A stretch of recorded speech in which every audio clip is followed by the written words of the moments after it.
Well, it's hard to believe we're at this point. It's been a long haul. It's been a lot of fun. But with today's video, I come to the end of my solo Beatle reviews.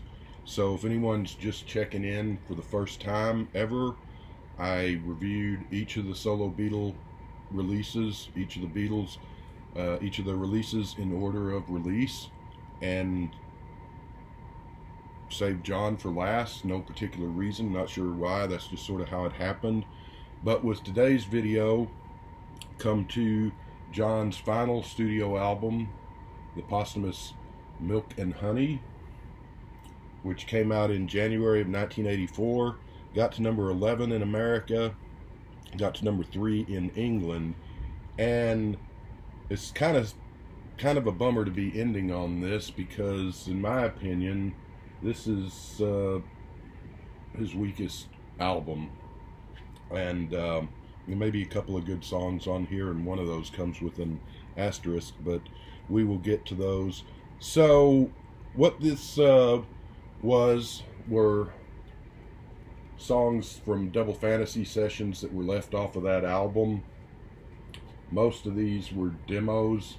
A few of them were in various stages of completion, but Yoko brought in, as I understand it, she brought in musicians to polish off the demos to prepare for this release, which it's not Yoko bashing there. That's just she could only work with what she had to work with, and I'm sure she did the best she could.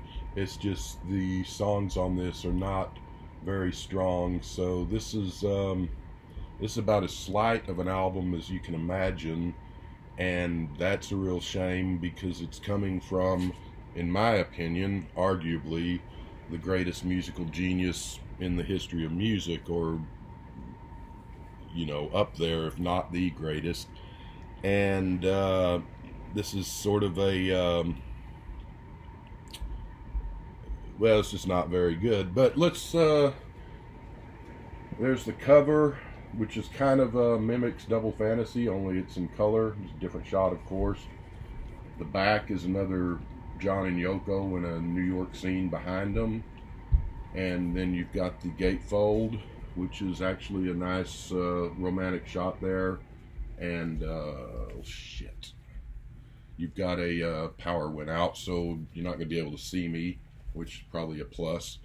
But we're having rainstorms here, and so you got a good cover. It sort of mimics Double Fantasy, but I think it's a little bit better of a cover, relatively speaking. It's not, neither one of them are going to make anybody's list of classic, iconic, greatest album covers of all time, I don't think.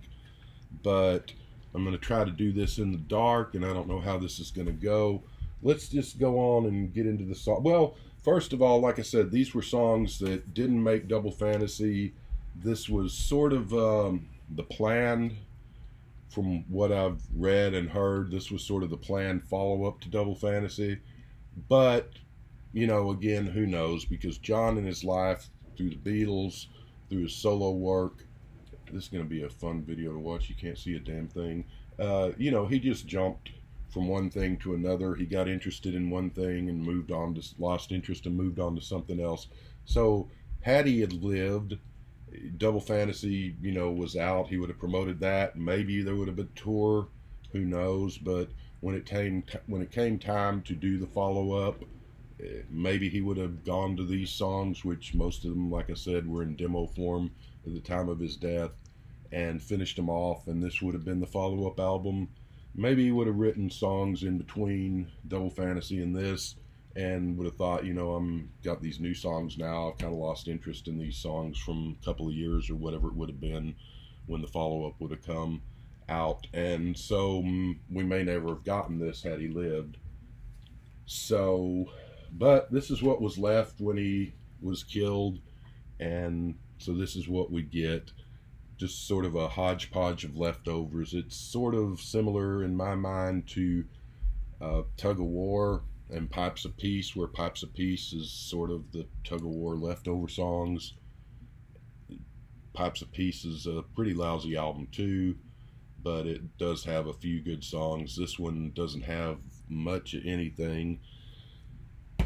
And we also have the situation, just like we did with Double Fantasy, that if you want to get some new John Lennon songs, you got to suffer through half an album of Yoko songs. So there's that too. But like on Double Fantasy, we did get at least she tried to sing and make normal music instead of doing the crazy Yoko yelling stuff, which was a welcome relief. But songs on Double Fantasy, while okay, were nothing to write home about. Songs on Milk and Honey by her are the same, only a little bit less. And by this time, even though she's still trying to make quote unquote regular music, she's not very good at it. And so it's just sort of a retread of her stuff on DF there. And while it was, nice, I guess, to a point that she tried on Double Fantasy, it's nice that she's trying here again. But by this time you're like, yeah, okay, the songs really aren't that good anyway, so I'm kind of tired of that. So all the Yoko songs, I don't know, I'll give them a 2. So we start side 1 with John, I'm Stepping Out, which I do love the intro where he's just talking fast in the first part of the song. This is a pretty good song. It's more energetic than anything on Double Fantasy, I'll give it that. It's also a bit pedestrian of a song. The theme of the song, if you will, is just nice to be coming back into the world after having taken that 5-year retirement from making music. It's nice vocal, sounds a bit bouncy, the music on it, which is nice, kind of got a ska feel to it. So it's not a great song, but it's okay. I'll give Stepping Out a 7. Then we have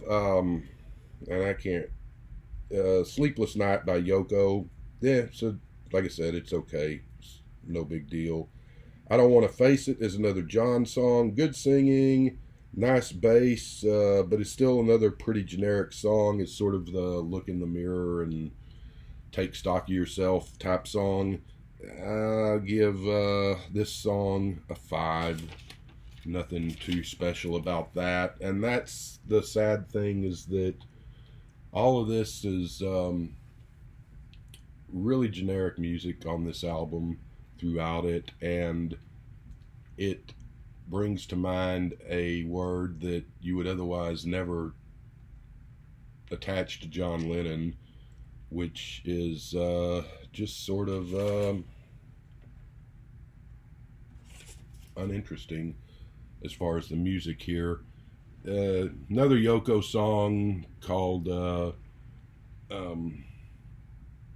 Don't Be Scared, which not a very good song. It is a little bit interesting because it sounds sort of musically like something that could have fit in without Yoko singing, with Joe Strummer or someone, but musically it could have fit in on Sandinista, the great Clash album from 1980. Other than that, it's got nothing to merit any further discussion. Now we come to the hit of the album, the hit single, Nobody Told Me. This is the song that was supposed to be for Ringo, but of course didn't work out because John died and so forth. I remember exactly where I was when I heard this song. I was in the car. I was going to a friend of mine who his mom owned a used bookstore, and I was going out there to see them and heard the song. It is a pretty damn dull song. That's what I thought in 1984, and it really has never grown on me in the years since. I would say it's probably the least of John's 45s, and yeah, it's just not a very it's just a dull song. I'll give it a 4.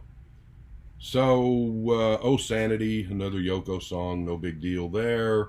We go to side 2, Borrowed Time, which is I'm trying to read my handwriting in the total darkness here, but it's actually tragic and ironic and sad given the circumstances, because he was certainly living on borrowed time way more than he could have ever imagined at the time that he recorded this song.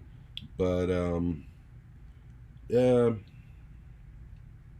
it's musically a very lame song. It kind of reminds me sort of the same namby-pamby like Kokomo by the Beach Boys or something. So Borrowed Time, lyrically nice, but I give the song a 2 overall. And we go Your Hands, another Yoko song. Like the music here is pretty good. I'll give that a 3.5 just based on the music, but nothing great there. Missing John and thinking of seeing him, so it's affecting in that way. I think this is one of the songs, because some of her songs, some of her songs were, I believe, written around the time of the Double Fantasy sessions, and some of them were after his death.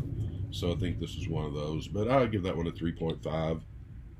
Forgive Me, My Little Flower Princess is sounds like something that would fit on Mind Games. It's a slight song, but it's got a nice slinky feel to it. I'll give that one a 4.5. That one's okay, I guess.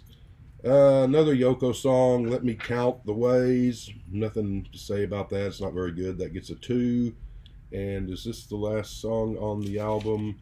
Yeah, it is. So the album ends with what I would say is the best song on this album, Grow Old With Me.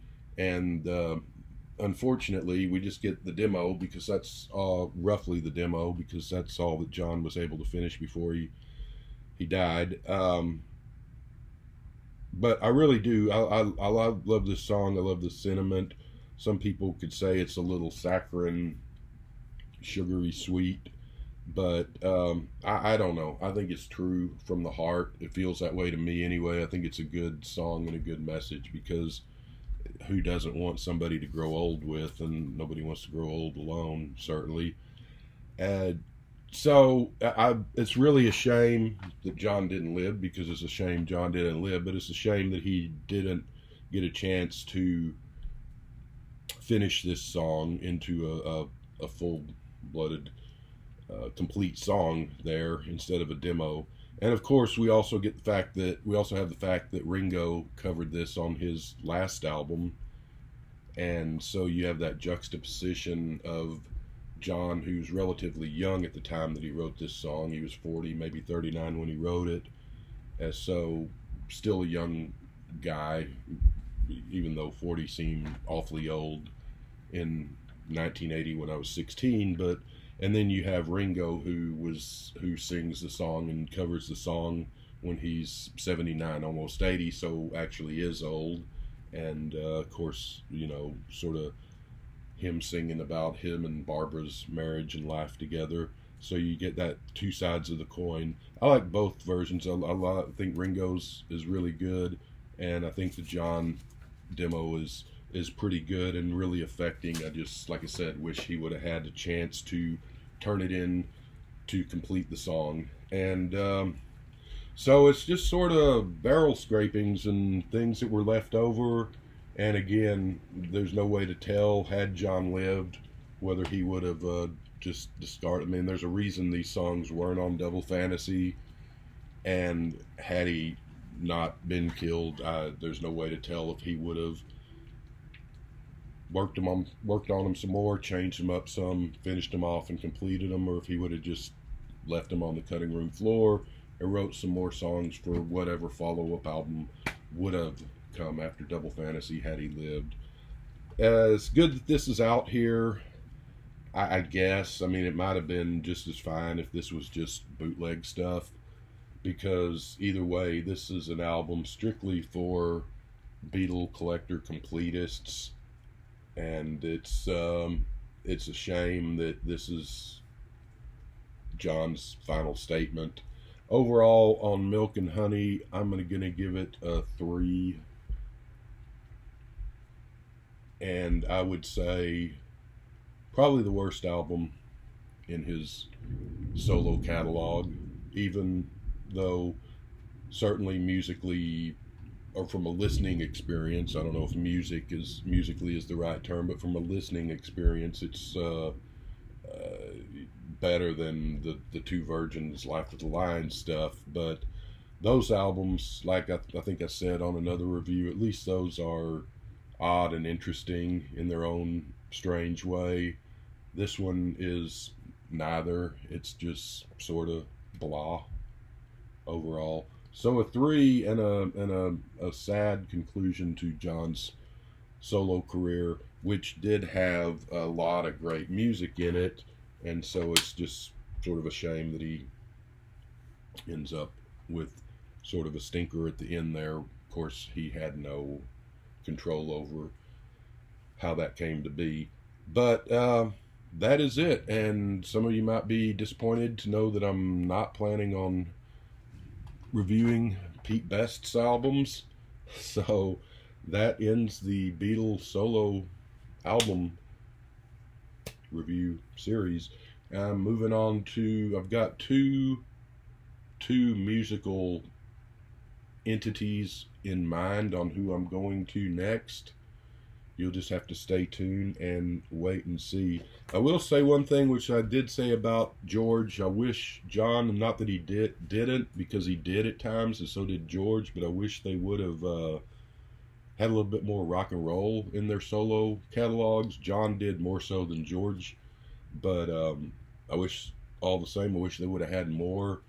And while I love a lot of the George and John albums, I wish they would have, like Paul, never really lost sight of the value, even though a lot of goofy Paul songs and silly lyrics throughout Paul's catalog, but Paul never lost sight of the value of a good tune and a catchy chorus and entertaining the audience, where John and George tended to at times get a little too focused on George on the mystical religious stuff, and John on the long-running diary of John and Yoko's every single little bit of everything going on in their life, which I think is why they did not do as well commercially as Paul did after the Beatles, because a lot of people just kind of lost interest in both those things.